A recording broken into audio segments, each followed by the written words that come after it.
People living with chronic pain, the word incurable seems like a life sentence or a death sentence, or it shapes how they feel about their body or their self-esteem, their future, or even takes away their hope. But today we're going to do something different. We're going to bust, we're going to explore, we're going to look at these incurable diseases or syndromes that perhaps maybe some of the doctors have said it's all in your head. And it just brings a ricochet of emotions, feelings, and beyond. Central pain is something that Dr. Stephen LaTulippe knows very well. He's an MD and he's been dealing with these kind of issues, central pain, for over 2 decades. And the last time he was in the classroom, we were talking about doctors that were being muted during the pandemic before doing and taking a stand for their patients. And it's been several years, I would say maybe 5 years since he's been in the classroom. But I'm so grateful that Dr. Stephen LaTulippe is here. And what we're going to do is we're going to learn how the research that he's done being able to help so many people that have this pain, the centralized pain that nobody can tell them what it is, or they'll give you a pill, and that pill that you take may help you for a little bit, but it will lead to other symptoms later on. And so get your pencils, get your paper, tell your friends to watch the class today because we're going to be talking about how to restore these pathways to health, how to restore your body when every doctor is telling you nothing can be done. And maybe they can't do anything, but Dr. Stephen LaTulippe might. Here we go. So let's go and let's learn together. And when you need a friend, you can count on me. I'll be right here waiting for you. Hi, my name is Lillian McDermott, and I am a certified life coach, a certified holistic cancer coach, and the host of the Lillian McDermott radio show Classroom. If this is the first time in the classroom, please know I've been waiting for you. This is a safe place where you can go when you need a friend. It is my commitment to provide natural ways to heal, and it is my mission to make awareness, responsibility, and truth a part of our everyday life. And I hope you, my listening, as well as my viewing friend, will feel empowered to embrace new truth and live the life of your dreams. Well, as I mentioned, Dr. Stephen LaTulippe had been on my classroom when a lot of us were being censored, but no one as much as him and the trials and the journeys. That's so much that I brought him in the classroom to share his story with us. Now, many years later, he's back. He's back, he's retired, and he is living his best life for all of us as well as himself. And since it is our sole purpose in life to give and receive love and knowledge, I am so grateful that Dr. Stephen LaTulippe is here to do just that. Welcome back to the classroom. It's been like almost 5 years. Yes, it has. Thank you, Lily. It's great to join you today. And I think I've got some great information to share with people who are listening. Well, I wouldn't have called you in back again because you often come to my heart. And I say a prayer because the last time we spoke, I would love for you to maybe catch us up on just briefly on your background and a little bit of what you've been going through as a doctor, and why you have chosen to do what you're doing now. Okay, well, I was the misfit, the unfortunate one who dared to speak the truth early on. And as a result, I spoke on November 7th of 2020 and told the world that I had never masked in my clinic. I never expected masking from my staff and my patients. I treated all my COVID patients They all got well, 100% success with everyone I treated. And by the way, I didn't use ivermectin, hydroxychloroquine, because I lived in the Marxist state of Oregon at that time, and they didn't allow it. But all my patients were better in about a week's time. So the Oregon Medical Board didn't like it when I spoke publicly. And the real reason they took me down is not because I wasn't masking. They labeled me infamously as the unmasked Oregon doctor. But the truth was, I just told the world that this SARS-CoV-2 virus was very easily treatable with effective, inexpensive, and readily available medications. And that was a month prior to they were coming out with the emergency use authorized vaccine. And emergency use authorization is not authorized if there is a treatment such as I just told the world that we had, and it was very effective. So they had to make an example of me. And they did that. And believe it or not, I'm still in court with this in federal court trying to sue the board. They know that they are guilty as ever, but they claim to have absolute judicial immunity, and that's their only argument. Hey, you can't touch us. We are like God. And that's what they claim. And that's the battle I'm fighting right now. And I'm still well into the fight, by the way. I can't tell everything that I'm involved No? with, but I am And not giving up the fight. I am hard at it with some other very good truth warriors in every aspect of it, from a Christian perspective, yes. with regard to sound medical practice and just getting out the truth, and that's Yes. what people need. Yes. And not only are you retired now as a practicing doctor or retired physician, you're also retired Air Force officer, author. And one of the reasons I wanted you to come back into the classroom is your latest book, Pain Free and Living Again. And so I hope, can you show me your book? Oh, yes, Yes. absolutely. Yeah, here it is. You missed my And cue. yes, I'm sorry. Pain-free and living again. How to heal fibromyalgia, IBS, migraines, and other mystery pain syndromes. And I call them mystery pains because, as I said, doctors do not understand central pain. The only ones walking around now who understand it, they have attended my medical lectures at some conference, and they're getting it, and they were very pleased with what they heard. And they asked, well, how come we've never heard this? And that's a totally different story, but there's not only been a mutiny of medicine, but a mutiny or a pirating of medical research and publication. They would not allow me to publish my clinical data. They would not even allow me to publish my amazingly persuasive case studies that I had done that could prove the fact that I knew what I was talking about with regard to central pain. And of course, I've probably healed somewhere between 1,000 to 2,000 patients with all kinds of central pain syndromes. And even that, it's not a category on Amazon for a book. So it's that new. And so I've got to get the word out there, and I want to convince people that this myth of incurability of fibromyalgia, irritable bowel syndrome, migraines, complex regional pain syndrome, bladder pain syndrome, female pelvic pain, and there's others like phantom limb pain. It's a fallacy that they are incurable. And there's a reason why they do that, I think. And I think there is a dark side to it. But the fact is, these conditions are absolutely, I use the word healable because they make cure, the word cure, to be a four-letter word.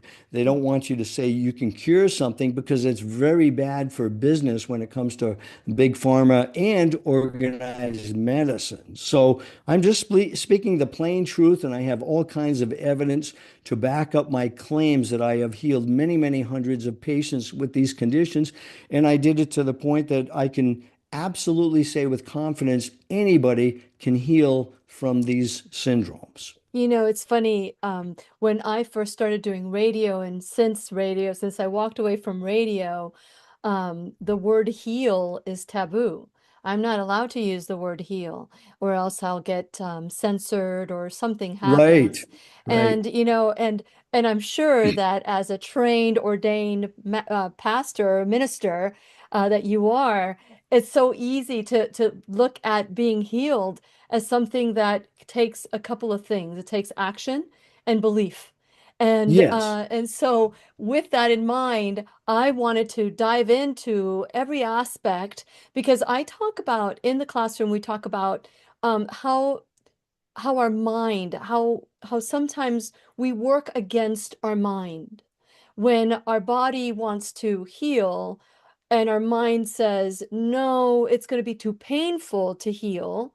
Then the body says, okay, if you don't want to deal with the trauma or deal with whatever it is that's causing some emotional pain or pain, period, then I'm just going to throw you like backache or body ache or skin, like your skin is on fire or whatever it is. Right. Well, So it's a that there's good an thought. alignment. So there's an alignment there with the body and the spirit and the mind.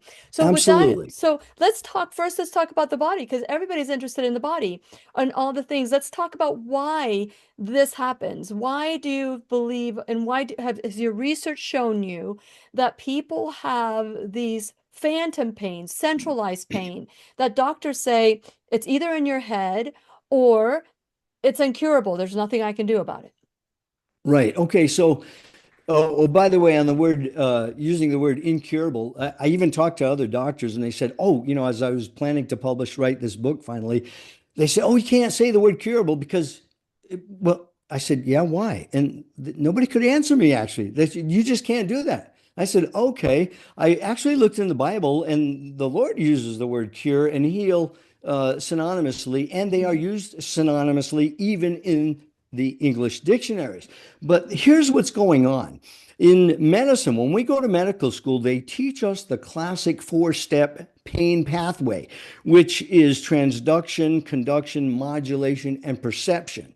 And and that model for pain does not actually treat, it's not a functional model for pain like fibromyalgia. And what's happened is I can just define central pain as emotional pain gone bad. And I have described a mechanism for central pain, and it starts actually with an emotional pain, some past traumatic emotional event that triggers inflammation in the limbic brain. The limbic system is the area of the brain where we process emotions. So if you are hurt or injured or struck with pain in the emotional brain, well, we know from past medical research that brain inflammation occurs with all kinds of things like Parkinson's disease, Alzheimer's disease, multiple sclerosis, or viral or bacterial infections can induce inflammation.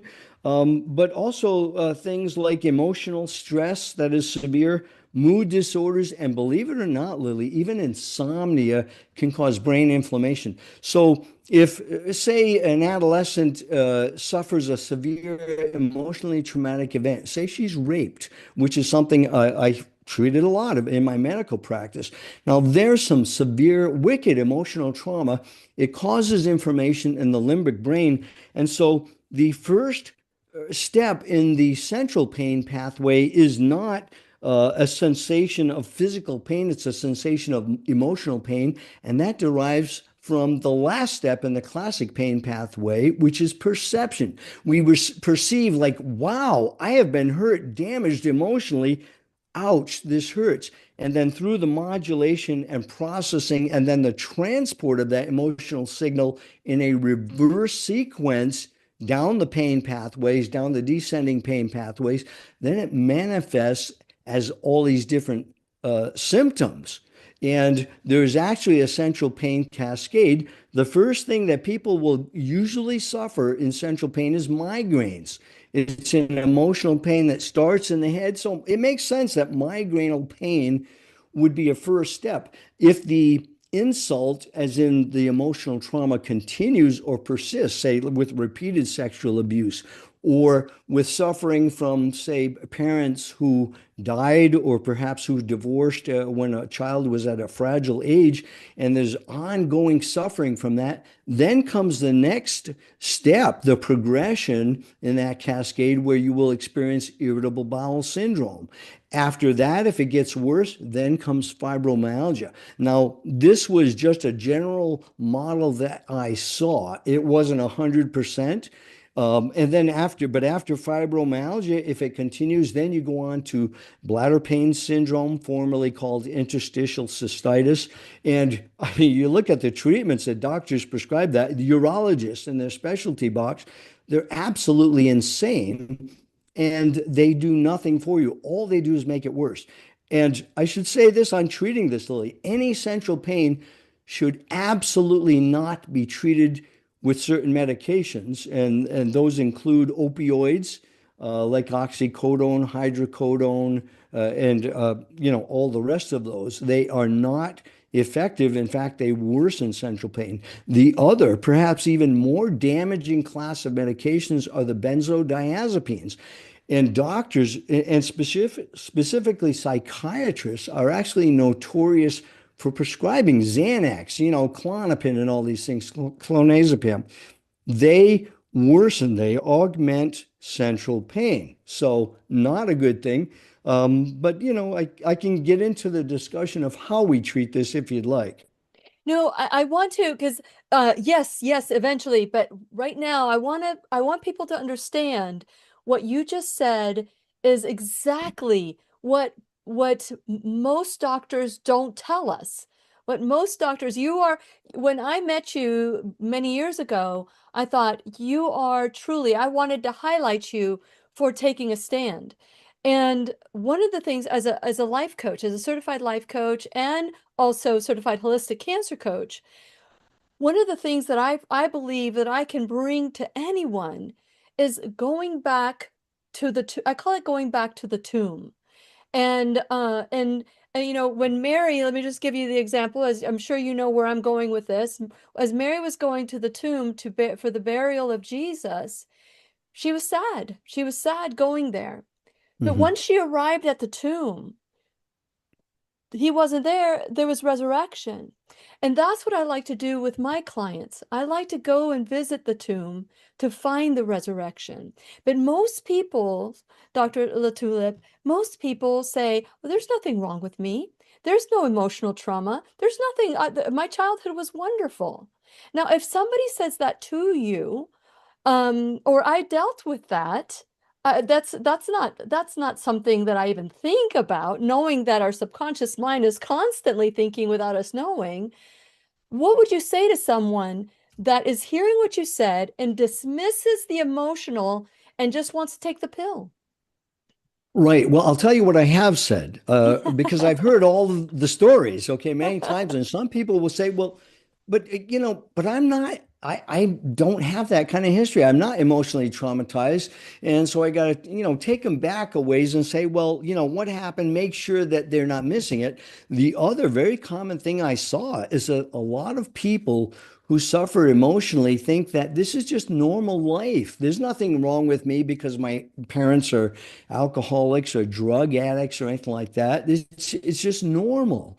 And or they'll say, I'm just like my mother. My mother was a nervous Nelly. She stressed, worried about everything, and that's normal. That's their normal. So they don't always recognize it. And I should say this, Lily, a lot of people, when they hear me say that limbic inflammation or central pain is emotional pain gone bad, the most simple way I can actually define it, they get angry with me. What do you mean? You think it's all in my head, right? Well, no, not as you're suggesting it, but the truth is, every single form of pain that we experience as humans originates in the brain. So, in that sense, it's true. And that's not something that is an indictment against us. It actually is a very powerful tool if we will only recognize what's really going on. Because with limbic inflammation, what makes it different, and central pain is differentiated from every other form of somatic or visceral pain, the thumb getting hit with a hammer. Mhm. The difference is that with limbic inflammation, it is a learned pain. It's like, ouch, I've been injured emotionally. This hurts. I cannot resolve the pain. And if you cannot resolve it, that means you're not going to have healing in the normal, usual process of Got healing. it. And Mhm. that always creates problems. And in this case, it actually converts an emotional pain into an actual physical pain. Hmm. And unless you can recognize that and acknowledge it, you're not going to heal. And that's why it is so important to learn how to train the brain when you are treating this central pain. And as I said, it is completely healable. I have healed the worst of the worst, and so I can say it with full confidence that you Yeah, can heal. you can heal, and that's the truth. And so, but and I love how it was the first time that I have ever heard of limbic inflammation. I've never heard of it put that way, which Well, makes I it part of coined the brain. Go ahead. You Yeah, no, could, I coined the term back when, and I think I said, I would call this limbic inflammation. Back in 2010, I actually published a short article on the bane of central pain, and I coined the term limbic inflammation, just brilliant. because it simply makes sense, and my Yeah. patients get it. They understand that, Yeah, because it is part of the brain. The limbic It system is is. part of the brain. And so if that is inflamed, like if your elbow is inflamed, it's going to hurt.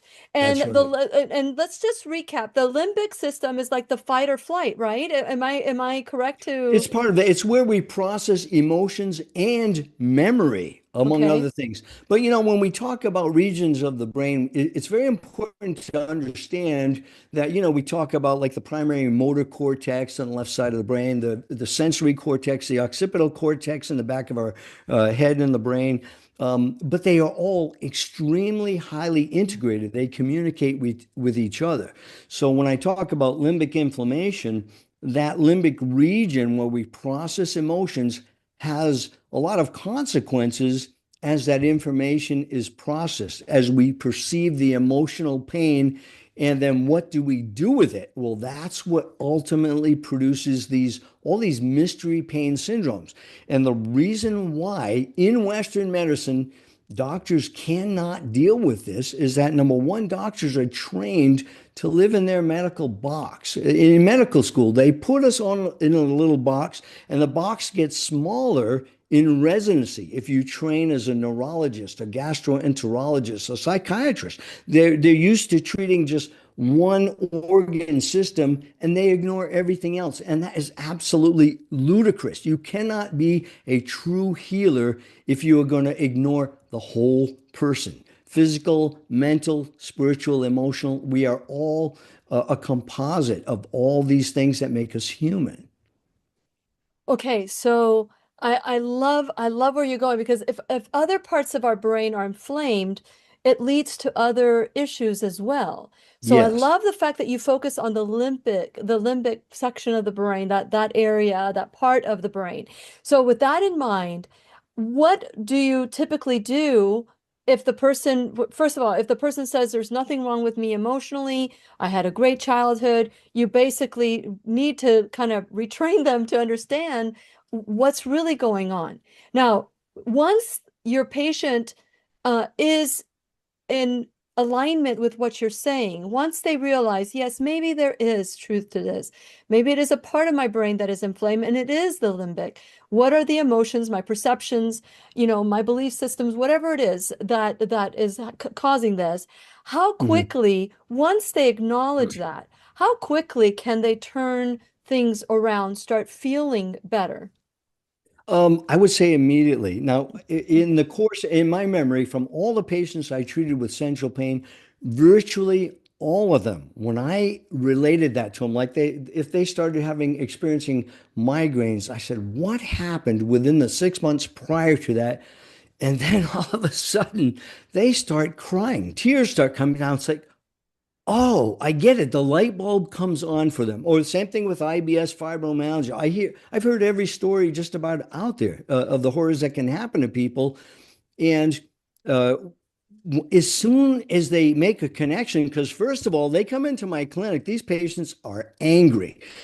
They're upset. They've been to every doctor in the book, so to speak, and they've all been told, well, there's nothing else I have to offer you. This is incurable. I'm sorry. You're going to have to live with this. We'll try to treat your symptoms. But when they came to me, many of them came to me because they had heard about me. I didn't advertise, but doctors had heard about me as well. When they had nothing to offer a patient, they would come to me angry, suicidal. I mean, just devastated. You're my last stop, doctor. And I said, look, I know what's going on. And I got to the point where I could tell them with confidence, do you want to make this monkey get off your back forever? And if they did, let's do it. I understand what's going on and I know how to make this go away. And that's when the tears come, So I they love it. when I they love actually that you're hear that. I love that you're focusing on this, Dr. LaTulippe. And you had mentioned to me while we were off the air, you had mentioned to me that you've done a lot of endoscopies in your career. That's right. Is there a correlation between, IBS, fibromyalgia, or when it comes to the kind of trauma they experience? So if they experience IBS system, is possibly this kind of trauma. If they experience fibromyalgia, it's possibly this kind of trauma. Do you have that connection? Have you been able to Oh, do that? Or it's a is it very no, that's an excellent question. Yes, I in my book I divide the major central pain syndromes and the minor, and they're not major minor based on how severe the pain is, or it's just based on prevalence. But the migraine, IBS, fibromyalgia cascade is very common, and they can be actually related to just about anything. But then beyond that, you start localizing. Like the first pain, it makes sense. Migraines would be the first place of emotional pains in the head, right? After that, then you just got this awful, horrible gut feeling. Well, that gut feeling is learned. The slow endocrine, neuroendocrine system of the gut actually learns how to misbehave, if you will. And that's what IBS is doing. And the thing is, then you have the pain, off you go to the specialist because your primary care doc doesn't know what's going on. Oh, yeah, you got abdominal pain. Yeah, you must have, peptic ulcer disease or something. You need an upper endoscopy. Okay, so they go for that. And then they find incidental findings, such as like a hiatal hernia, such as oh well, you have a Schottky ring, a little bit of a narrowing at the lower end of the esophagus. It's a developmental disorder of no significance, and they'll grab onto that, and of course they'll make a lot of money off of these procedures. We're going to dilate that Schottky ring. We're going to treat you for your maybe for your pyloric. Whatever it is, actually, whatever the condition is, will grab onto it because they're a gastroenterologist. They feel obligated to treat the pain and to help you in some way. So off they go. But the bottom line is that that is all nonsense because it does not correlate. Doesn't mean anything. It's not consequential to the IBS. And I've had every form of IBS, and before we came on, I was talking about an eructation predominant IBS. I had a woman who was for 35 years. She said, I just start belching at about 8 or 9 o'clock at night every night, and it drives me crazy. I feel bloated. And she'd been to all the gastroenterologists, all the specialists. They said, I'm sorry, there's nothing that we can find to explain this. And I said, well, you know what? I think you got a variant of irritable bowel syndrome. Here, let me treat you. Let me talk to you about it. And immediately I started training the brain, but I said, I think I got a handle on this. They missed the diagnosis. Instantly, she's happy and excited. Are you kidding me? I don't believe you. A lot of times they didn't believe me or they thought I'm nuts for telling them this. Put her on the medication. She calls me the next day. She said, I can't believe it. I didn't have any belching last night. and amazing?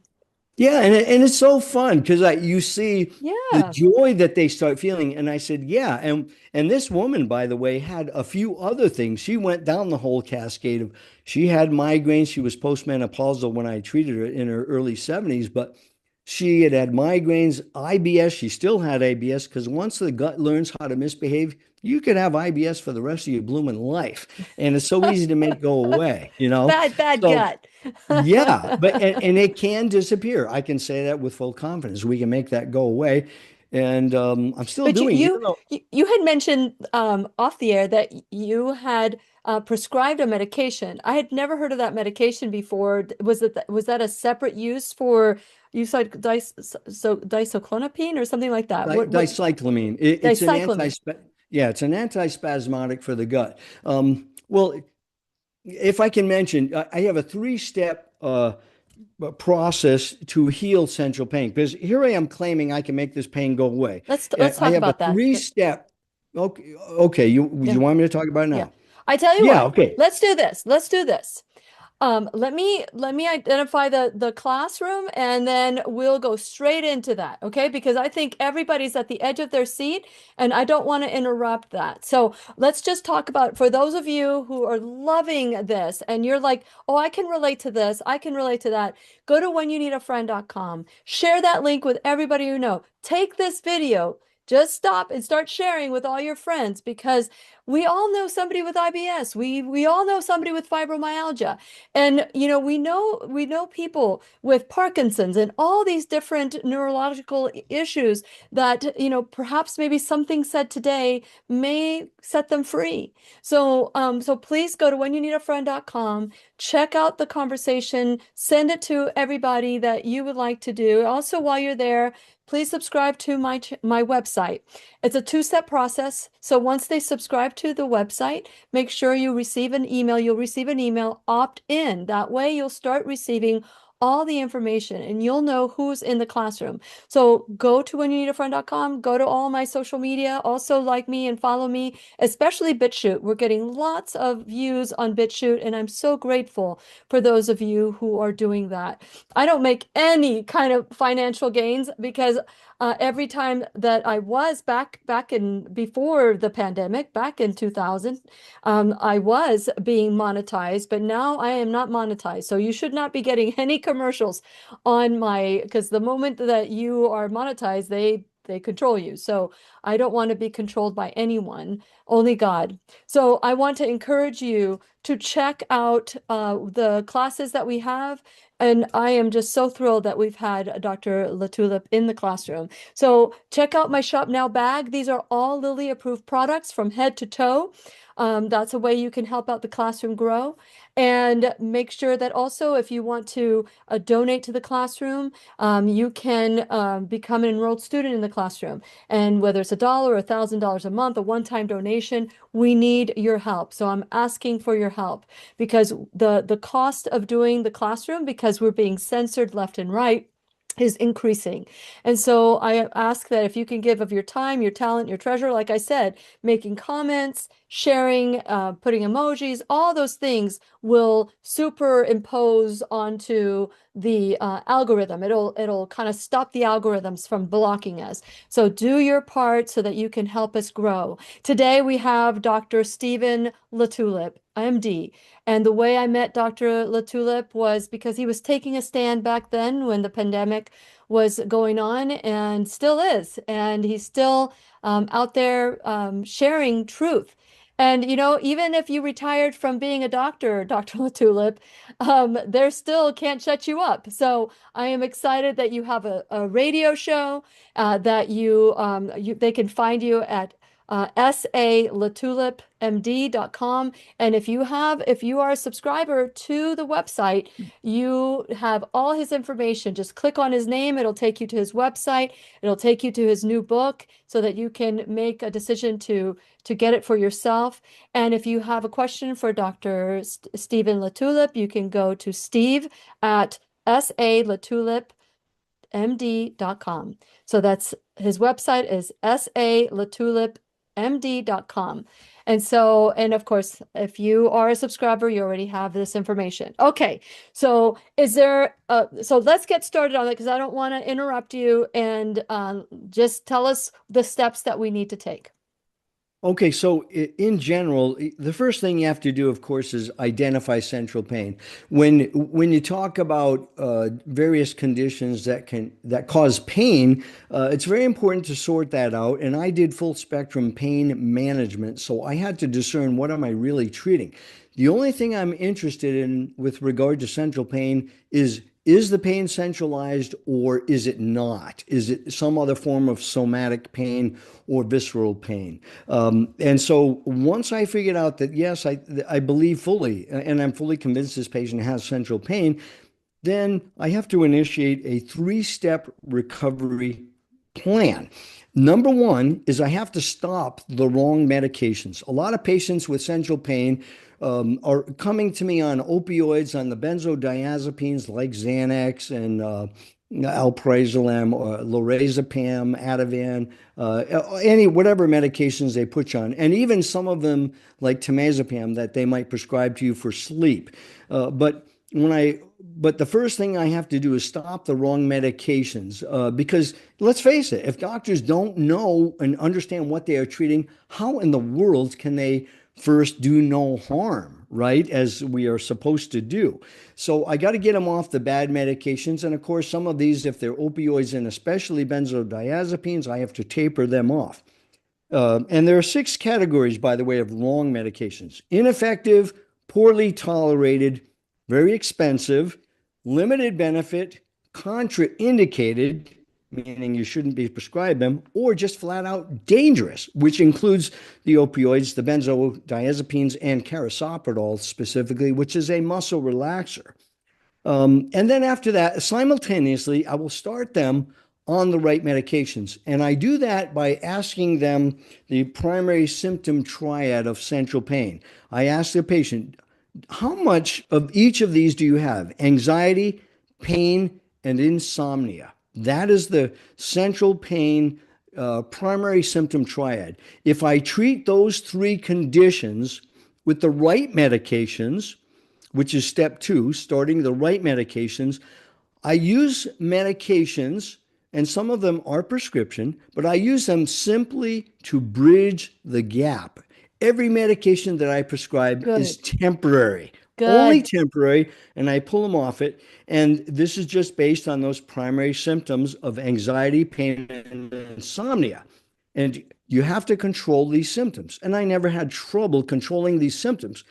But the third step is training the brain because if central pain is learned pain, you've got some homework to do. You have to unlearn that pain and tell your body how to behave normally again. So it must be unlearned. And this is simply a process of actually physically and physiologically rewiring the brain so that the faulty processes that created the centrally originated pain is completely reversed. And that is possible. So, through coaching and simple daily drills, you actually condition your brain to reverse those structural and functional changes that were caused by the process that caused the inflammation in the first place. And This by the is way, we know what that is. This is called reactive astrocytosis.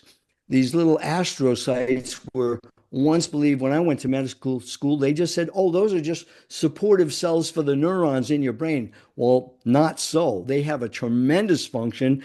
And reactive astrocytosis is a process whereby the brain's function and actual structure, changing synapses, reconnecting neurons in the brain takes place. And so you've got to reverse interesting. that process. So do And you it's know, Dr. LaTulippe, you know that I focus on neurofeedback and brain entrainment as well as coaching. I am Mhm. a big supporter of that. And one of the events that all my events that I do for neurofeedback, it starts with rewiring the brain. That is something that my classes in the past have with Dr. John Silva. We talk about Mhm. rewiring the brain 1.0, 2.0. And so to hear you say that, that is amazing. So you're saying that by rewiring the brain, you can reduce the inflammation in the limbic area? Yes, absolutely. Wow. And like I said, we're not just reversing functions of the brain, but the actual structure. Wow. It's in any learning process. So there's a term that was thrown out quite a while ago, I think in the 1930s, called neuroplasticity. I'm Yes, sure you're yes, familiar with yes, that. yes. Okay. So initially, we thought neuroplasticity was something that only the juvenile brain Correct. was capable of. That is absolutely false. It's proven we have good science to support that. And the concept of neuroplasticity is helping the brain to change itself. And people don't realize that they do have the power to do that. A great example, if you want a biblical example, we are told to have the mind of Christ. Well, Mm. how in the world can you have the mind of Christ unless you can rewire the brain to think in the way that we ought to think to be healthy Beautiful. spiritually, which of course leads to good emotional and physical health as well. So, in the Beautiful. process of training the brain, it's a multifaceted process and it is a crucial process for healing central pain. I could have used you in my clinic, Lily, to help with that. But let me tell you, it is not rocket science and the results come quickly. As soon as somebody understands why they are having this pain that no doctors could explain to them, instantly they start healing right there and then. And they go out. I so many times they went out to schedule the next appointment, and they're crying. They say, "I can't believe it. I found a doctor, a medical doctor, who actually understands my pain, and he says he can make it go away." And a lot of them thought I was nuts, and I only know that because they told me so after they were off all their medications, after they were whole again and living pain free, no medications, and no relapses. So it really does work. And I think it's what kept me going because I was a pioneer and a lone ranger and I didn't have any support for this. Yeah. But through those decades, more than 2 decades, I learned to really understand what happened. And I got to the point, Lily, where a patient could fill out their intake history form, and I'd say, "Oh, look at this," and I found all the patterns of central pain patients. So I would go into a room, not with an absolute diagnosis, but with confidence that, like, I think I know what I'm treating here, and I would confirm it with a proper history. And it's got to be a global history. You can't just ask about the symptoms. Well, and in fact, the first visit is very emotionally impactful because these are hard things to talk about with people, and to get them to open up. Let's face it, these people have been told they're crazy. It's all in their head. Yeah. You're just making this up. This can't be real pain. Well, Yeah. no, central pain is every bit as real as any other type of pain. But I had to win their confidence. If I'm talking to a woman who just starts breaking down, says, "Well, when I was 13, I was raped." Um, I have to somehow win her heart. And you know how I do it? I'd be honest.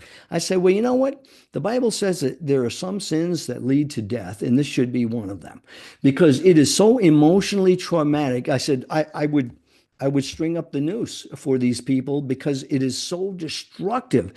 And the Lord condemns that kind of thing, and there should be consequences for such evil. So I would win their heart when they'd hear that. Oh, he really does understand Yeah. how traumatic this was. Yeah. And if I can win their heart and say, "Look, I know I'm asking a lot. I know what you've been told. I know you have zero trust in medical doctors." I said, "Give me 3 visits and let's see what happens." And it was so exciting to see the Wow. change. Wow. What percentage, Dr. LaTulippe, do you think? And by the way, for those of you who are just at the edge of your seat wanting to know more information, Dr. LaTulippe has a book. And where can they get this book? And show them your This book. book, Show them your book. okay, the book is available on Amazon, Pain Free and Living Again. And by the way, I self-published, and there's a reason for that, and that's Yeah. just because I am trying to break through the barrier. They would not allow me to publish. So, Pain Free and Living Again, you can get it on Amazon. Please leave a review. The only way I'm going to get this word out is through people like you, listening and hearing this and spreading the word because organized medicine doesn't want this word to get out. That's the only conclusion I can come to. They control everything. They control the narrative, and I'm calling them out on this. And I will continue to do this in as huge a way as I can. We have to explode the myth that central pain is incurable. And Yeah. if we can get the word out, if you can write a review, other people are going to read that review. And I told all my patients, and even now, just a couple of days ago, I had another patient of mine said, "Oh, Dr. LaTulippe, I still talk about you everywhere I go."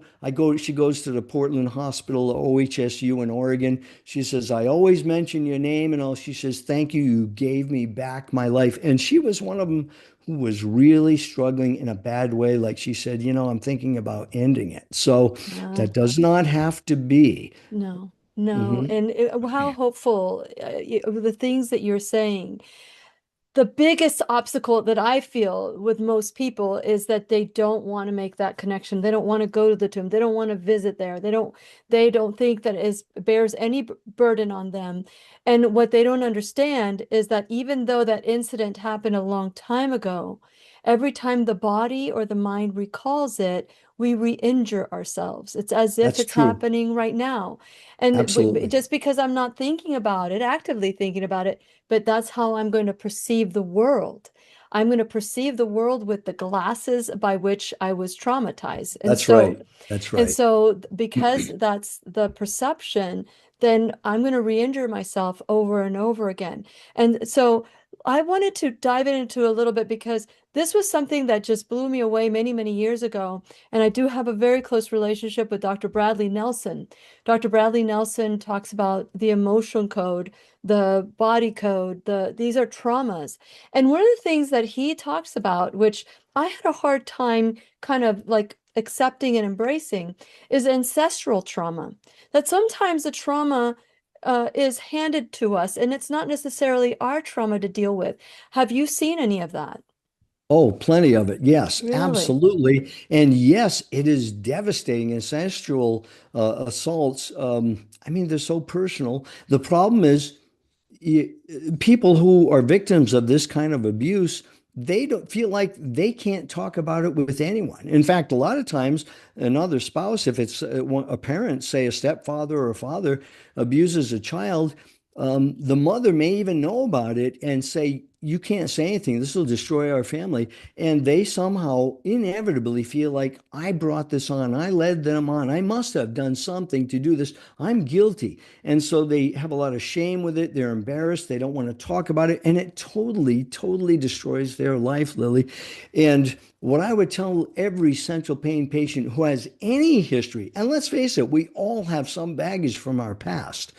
Um, it takes a lot of courage to be able to do that, but you cannot reverse the process unless you bring it to the forebrain and Hmm. talk about it and discuss it. And in all of this processing, resolving the pain and training the brain included in that is forgiveness. You have to be Oh, able to forgive for yeah. your sake so that you can move on.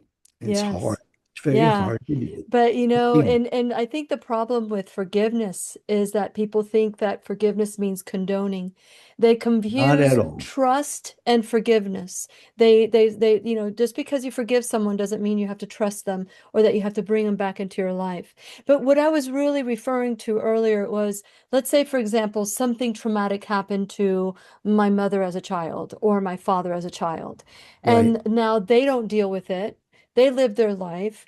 They give birth to a child. That child kind of grows up with that still that trauma handed to them through their emotions, through their DNA. I don't know how to describe it, but that was one of the things that he would say some of these traumas may not be yours, but it may belong to 10 generations before you. And Yes, I see what you're saying. that was very difficult for me to kind of embrace. But once I started seeing different people and how that alleviated their issues as well, it was Hmm. fascinating to see. This is not my pain. This is the pain of my grandmother that I'm holding on to and honoring almost like a contract. And so I Hmm. was wondering if you had done any of his work or if you knew Dr. Bradley Nelson. I had heard of him. I think that he's on to something with regard to the fact that it's almost like a form of codependency, Mhm. and I saw it in many ways manifested, the old saying, like mother, like daughter, like father, like son. Yeah. Well, I experienced some of that in my own life. My dad was an iron fist. He had a golden heart, but he had an iron fist. And all my neighbors even feared my dad, and I lived with my dad, so he was tough on me. And I could have taken that either way, and that did impact me. And I had some things I had to unlearn with regard to that because all too quickly, I found myself, especially under stress, defaulting to what I was taught. Mm-hmm. And we tend to do that. We learn our parents' defense mechanisms and we tend to adopt them. And so when we adopt their defense mechanisms, then we start adopting their problems or their flaws, if you will. And you have to make a determined point to say, you know what? The buck stops here. I'm not going to be this kind of person with my children. And that's all a part of training the brain. And Mm-hmm. with regard to buying into everything or feeling sorry for your parents or siblings or whatever, and say, well, I've got to support them. There's just such a thing that is crucial in the healing process. And this is part of training the brain. You must have healthy boundaries. Yes. Everybody must have boundaries with everyone. That's including our spouses, our children.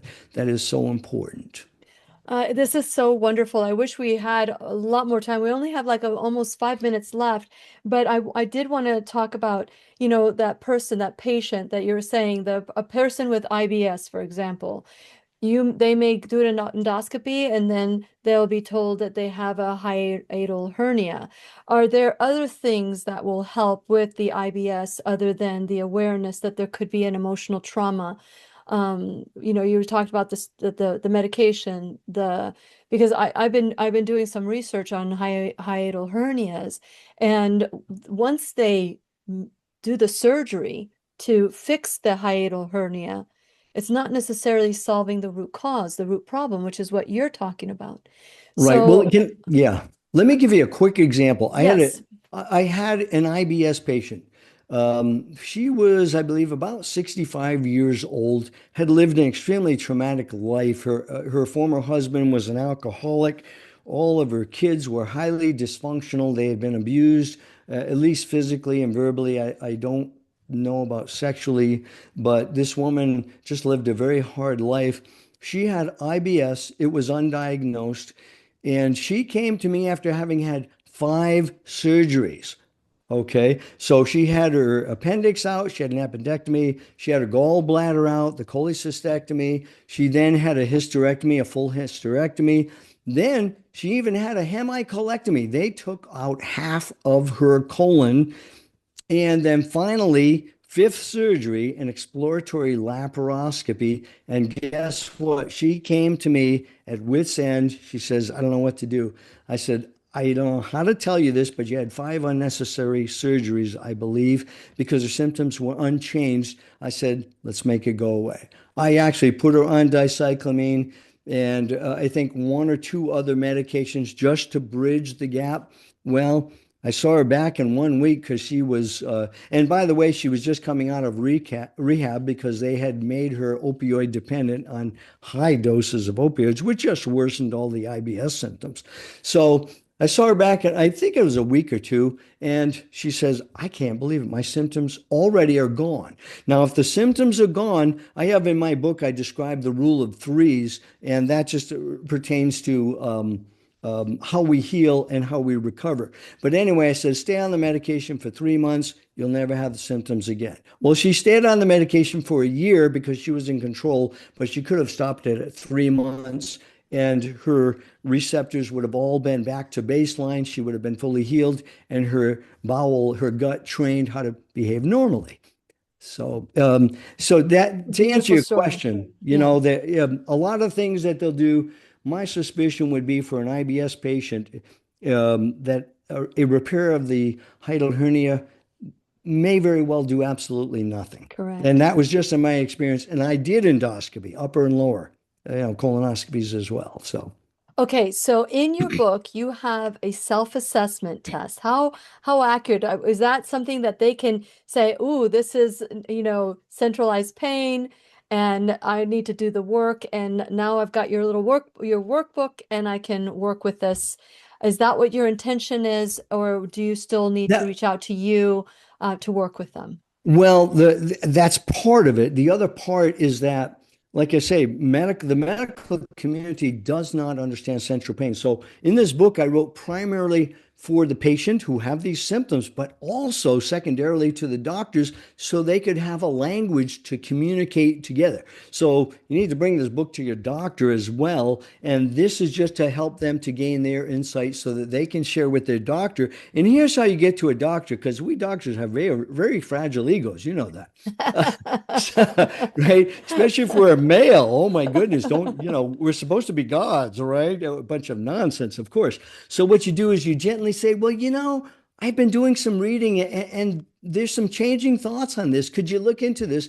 And if you can approach them with humility and, try not to flare up their ego, they might say, yeah, I might have to look into that. And that's what you got to do. That's what we got to go. I think that's wonderful. And you know what? I feel like I've gotten to know you even better this time around and gotten to even understand more of your humanity. And one thing that my biggest takeaway is it's so wonderful that you can be a generational pattern shifter. You changed your life. You didn't have to. You learned from your father what not to do, and you created Yes. something different for you and your children and your family as well. So, congratulations. That takes a lot of courage. Yes, thank you. And I believe anybody can do it. And of course, got to get your nose in the Bible. That is the big ignored Amen. part of medicine. Yes. Amen. I want to get you back in the classroom because we're not done with this conversation. You Okay. have taken what I've been talking about in my private coaching sessions in the classroom when I do my own, I call it my Thriving Thursdays, or that I talk about certain things, topics, especially forgiveness and gratitude. Those are Mhm. so important when healing They the are. body, spirit, mind, and body. It is so important. And do yourself a favor, get yourself this book. You could go to Amazon. Go ahead, show the book again. It is called Pain Free and Living Again. And if you have fibromyalgia or any form of pain in your body, IBS, all these different migraines, I know so many people that I want to give this book to. So thank you so much, Dr. LaTulippe, for not only taking a stand for your patients, but also taking a stand for the medical profession, because I do believe that doctors really believe they're doing a great job, that they're causing no harm. They don't know any better, but you do. And I'm so grateful to you. Thank you so much for My sharing the pleasure. good news. Thank And you, Lily. yes, and again, all of Dr. LaTulippe's information is in the blog for this week. And so go back there, click on it, and share the video. Let people know that there is hope. What a great way to start, the morning with Dr. LaTulippe, and check out his radio show and all the things that you can do to help his mission and his passion and his ministry grow. So thank you again, and I am so looking forward to having a next conversation with you in the classroom Same soon. here. My pleasure, Lily. Thank you. Thank you. And please remember, we'll be right here waiting for you worldwide at whenyouneedafriend.com. This is Lily McDermott wishing you love, peace, joy, and unexpected abundance. Make it the best day ever. Good Ever. job. Good job. The opinions and advice expressed on the Lillian McDermott radio show are intended for the individual callers and guests on the program and are presented to our wider audience solely for general educational purposes. Please act responsibly and consult personally with your own medical, psychological, or nutritional expert before taking any steps to improve your life.